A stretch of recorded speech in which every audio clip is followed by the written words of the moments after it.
Olha, pode ser que presenciamos o fim de Arthur Lira, hein?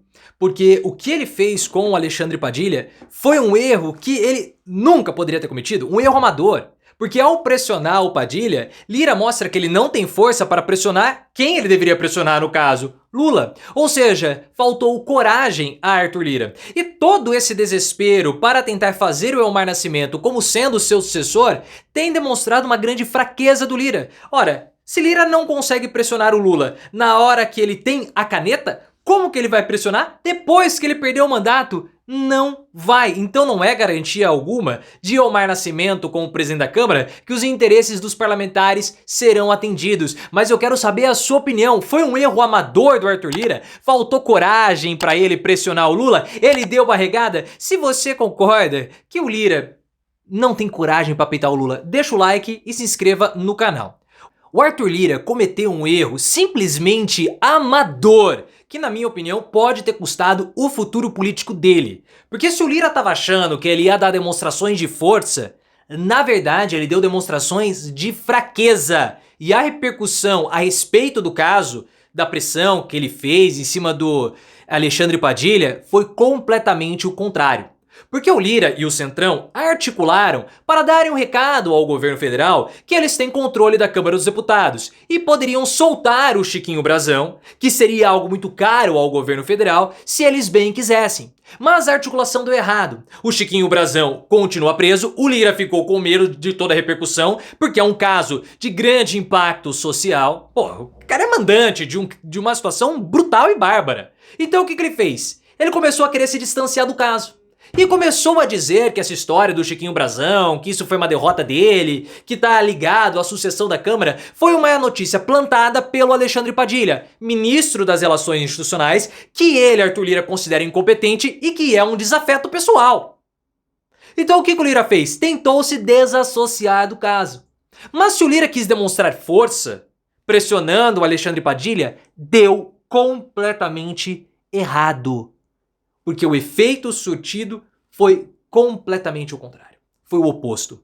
Se Lira quis demonstrar força, ele demonstrou fraqueza, pessoal. E uma fraqueza imensa. Porque ele errou. Se o Arthur Lira quer derrubar o Padilha, ou quer derrubar a ministra da Saúde, a Anísia Trindade, para colocar alguém lá do Centrão, não vai acontecer. Por quê? Porque o Lula nunca vai te cortar a cabeça de um correligionário. O Padilha é do PT. E nunca vai demitir um ministro que está sendo pressionado pelo Centrão. Então se o Lira quer falar que ele manda no governo, não vai dar certo. E se Lira não manda no governo, nem agora que ele tem a caneta de presidente da Câmara dos Deputados, como ele vai querer mandar quando ele perder o poder da caneta? Simplesmente não vai.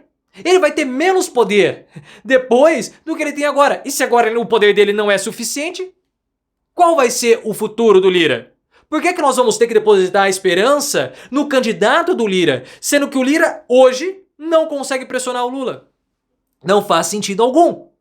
Então a força alardeada que ele gosta de falar, ele, Arthur Lira, simplesmente não a tem. E o pior de tudo é que começou a criar um burburinho de que o Lira é medroso, de que o Lira é covardão. O Josias de Souza do UOL teve uma percepção muito interessante. Ele falou o seguinte: o Lira, ele ataca o Padilha para não atacar o verdadeiro articulador do governo Lula, o próprio Lula.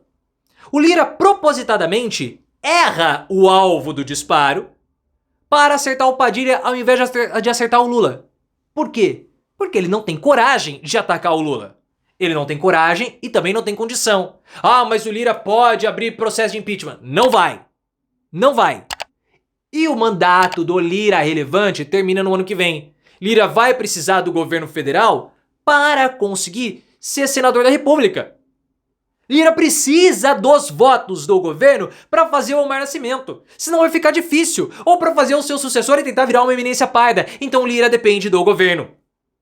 Ele depende do governo. Por isso que ele não ataca o Lula. E aí pegou a fama de covardão. Porque ele arregou. Segundo informações do Gustavo Uribe, da CNN Brasil, Lira falou o seguinte para os seus correligionários: o recado que eu tinha que dar para o governo federal foi dado. E eu não vou escalar essa história com o Padilha. E é claro que ele não vai escalar a história com o Padilha. Porque se ele for escalar a história, qual é o alvo que ele vai ter que escalar? É o Lula. Ele vai atacar o presidente da República? Não. Por quê? Porque ele não pode. Então não vai. E quanto mais Lira pressionar o Padilha, mais desgastado vai ficar a relação dos dois, mais presente no ministério o Padilha vai ficar, e pior vai ser pro Lira. Ele é o elemento mais fraco. Porque o poder do Lira não é um poder em cima de uma pessoa só, é um poder diluído entre os parlamentares, que ele aglutina. Ele aglutina. Então, Lira, é melhor você ficar esperto, porque essas suas demonstrações de força têm, na verdade, passado um desespero seu. Porque tudo que o Lira faz é de olho na sucessão. É de olho na sucessão. Tudo, tudo, tudo, tudo. Então, o que acaba acontecendo? Uma situação de desespero, de assodamento. Porque o Lira percebeu que o Omar Nascimento não vai conseguir ser o seu sucessor. Porque o Omar é fraco. Então ele precisa da demonstração para poder refletir no Omar, mas isso não acontece. O que Lira está demonstrando é fraqueza e desespero.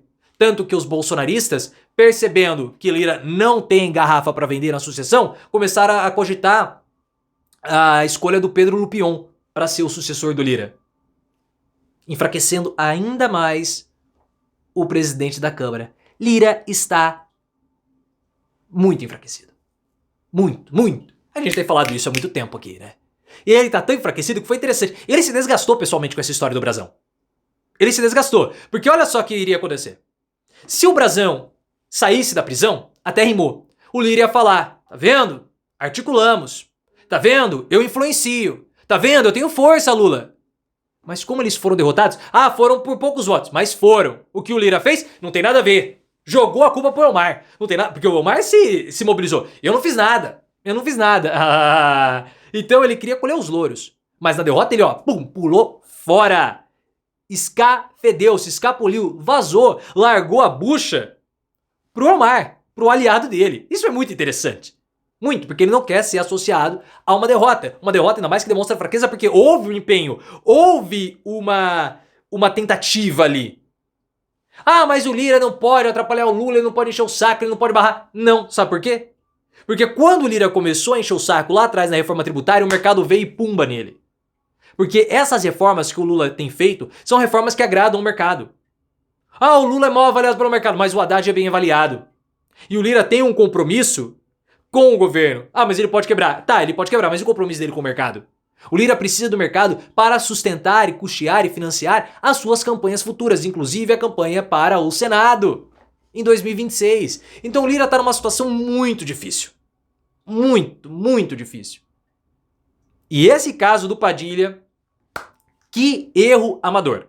Eu sinceramente fico muito frustrado quando eu vejo um político que eu considero um grande articulador cometendo esses erros banais. Lira, tu é o mundista da política, viu?